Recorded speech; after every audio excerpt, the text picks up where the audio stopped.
पीले दांत वाली बहू। रंजना कभी ब्रश नहीं करती थी। उसे कितनी बार उसके माँ बाप ने डांटा, लेकिन उसका कोई असर उस पर होता ही नहीं था, जिस कारण से उसके दांत पीले पीले हो जाते हैं। शादी के बाद। अरे बहू, वैसे तो तुझ में कोई कमी नहीं है, पर तेरे दांत इतने पीले कैसे हैं बेटा? कैसे मतलब? कोई सर्जरी थोड़ी ना कराई है। वो तो क्या नाम, मैं ब्रश नहीं करती थी तो पीले हो गए। अब क्या करूं? आप कहें तो लाल करवा लूं या फिर काले? यार ये क्या है, क्यों माँ से लड़ रही हो? लड़ रही हूँ? अरे मैं लड़ रही हूँ या ये बोल रही है कि दांत पीले हैं, पीले। अरे तपस्या थोड़ी ना की है इन्हें पीले करने के लिए। बकायदा ब्रश नहीं किया है 20 साल तक, तब जाकर। छी, कैसी बात कर रही हो? ये उस वक्त तो पीले नहीं थे जब हम लोग तुम्हें देखने आए थे। अरे तब साफ करवा लिया होगा डेंटिस्ट के पास जाकर। अब देखो कैसे पीले पीले लग रहे हैं। रंजना सास की तरफ गुस्से से देखती है। फिर शुरू हो गई पीले पीले पीले। अरे पीले तो तब भी थे जब मेरे हाथ का रसगुल्ला उड़ा उड़ा कर खा रही थी और बोल रही थी, लड़की नहीं गुणों का खजाना दे रहे भाई साहब आप। खैर, अब वो लोग करते भी तो क्या करते, पीले दांत वाली बहू पल्ले पड़ी थी तो झेलना तो था ही। एक दिन कीर्तन में रंजना गाना गा रही थी। अरे कमला बहन, माँ का द्वार है, यहाँ तो सब शुद्ध होकर आते हैं, फिर अपनी बहू को ब्रश भी नहीं करवाती तुम। दूर से पीले पीले दांत भक्ति में बाधा उत्पन्न कर रहे हैं। अरे कोई 2 साल की बच्ची थोड़ी ना लेकर आई हूँ मैं बहू बनाकर। अच्छी खासी लड़की है, अरे कैसे करवाऊं ब्रश?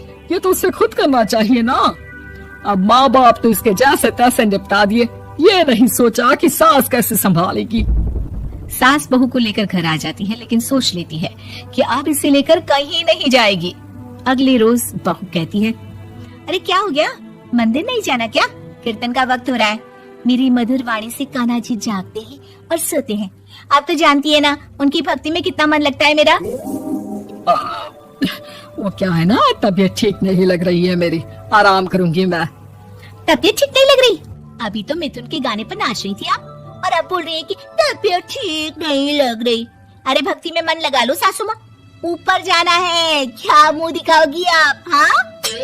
सास को बहू की बात पर गुस्सा आ जाता है। मैं क्या मुंह दिखाऊंगी, इसकी चिंता तो ना कर, समझी?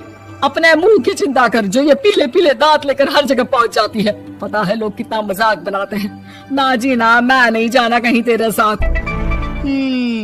तो ये बात है, कोई ना, मत जाओ, मैं अपने कमरे में ही बैठकर भक्ति कर लूंगी।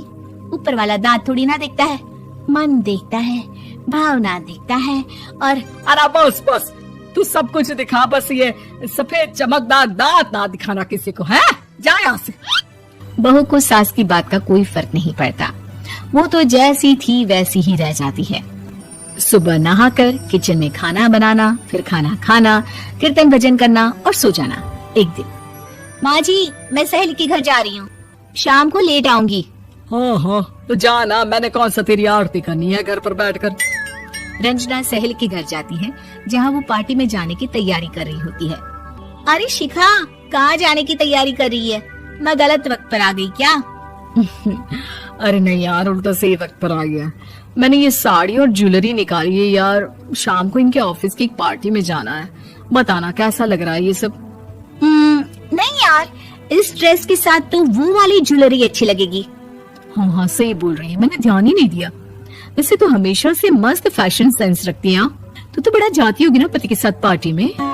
रंजना कुछ नहीं बोलती, बस सोचती है कि यार काश ये बात सही हो जाती, पर मैं क्यों नहीं जाती पार्टी में? क्या इन लोगों की कोई पार्टी होती नहीं होगी? रंजना घर आती है और रात में पति से सवाल करती है, एक बात बताइए, आप मुझे किसी पार्टी में क्यों नहीं ले जाते? क्या आपकी यहाँ ऑफिस में पार्टी नहीं होती? पति बेचारा क्या कहता कि दांत पीले हैं तुम्हारे इसलिए। अरे कोई पार्टी होती नहीं हम लोगों के ऑफिस में, तो कहाँ से लेकर जाऊं? और मार्केट, मॉल, कहीं वीकेंड घूमना, कहीं तो। अरे यार सारे हफ्ते में एक छुट्टी मिलती है, तो सोचता हूँ कि आराम ही कर लूं। क्यों? रंजना मन मार के रह जाती है। पहले कभी सास के साथ मंदिर जाया करती थी, लेकिन वो भी सास ने ले जाना बंद कर दिया। घर बैठी बैठी रंजना बोर हो जाती है, तभी उसे आइडिया आता है और वो मायके जाने का सोचती है। सासू माँ, 2 दिनों के लिए मम्मी के घर जा रही हूँ। अच्छा ठीक है, आराम से जा। और हाँ, माँ से कुछ अच्छी आदत सीख कर आना कि कैसे शरीर के हर भाग की तरह दांतों की सफाई भी जरूरी होती है, समझी? शुरू हो गई ना आप। वो लोग आपकी तरह नहीं है कि छोटी छोटी बात का बतंगड़ बना दे। उन लोगों के लिए मैं मायने रखती हूँ, ना कि मेरे पीले पीले दांत। रंजना माँ को बिना बताए उन लोगों को सरप्राइज देती है, लेकिन जैसे ही वो दरवाजे पर पहुंचती है, अंदर देखती है कि घर वाले कहीं जा रहे होते हैं। अब माँ, काश रंजना दीदी के दांतों वाली प्रॉब्लम नहीं होती तो वो भी हम लोगों के साथ चलती ना बुआ जी की बेटी की शादी में। हाँ बेटा, लेकिन अब उसे कौन समझाए कि उसको उसके पीले दांत नहीं दिखते, लेकिन उसके आसपास के लोगों को कितना एम्बैरेसिंग फील कराते हैं। मुझे तो कितनी बार उसके स्कूल की टीचर ने शिकायत की कि उसके साथ कोई लड़की बैठना भी नहीं चाहती, और ना ही कॉलेज में कोई उससे बात करना चाहता था। लेकिन पता नहीं क्यों उसे ये बात समझ में ही नहीं आती। कोई कमी नहीं है उस लड़की में, बस यही कि दांत पीले हैं। वो तो भला हो जीजा जी और उनकी माँ का, जो दीदी को जैसी है वैसे ही रखा हुआ है। रंजना को अपने घर वालों की बात सुनकर बहुत दुख होता है। वो सोचती है कि वो क्या करे, लेकिन फिर वो सीधा डेंटिस्ट के पास जाती है, अपने दांत चमकाती है और कसम खाती है कि वो रोज ब्रश करेगी। अरे क्या हो गया? तुम तो 2 दिनों के लिए गई थी ना, पर कोई ना, अच्छा है, चलो आ गई तो। रंजना सास के सामने आकर खड़ी हो जाती है और पूरी स्माइल करती है, उसके चमकदार दांतों को दिखाती हुई। चले मंदिर। माँ, मुझे माफ कर दीजिए, मैंने आप लोगों को बहुत एम्बैरेसिंग फील करवाया। मैं आज से रोज ब्रश करूंगी।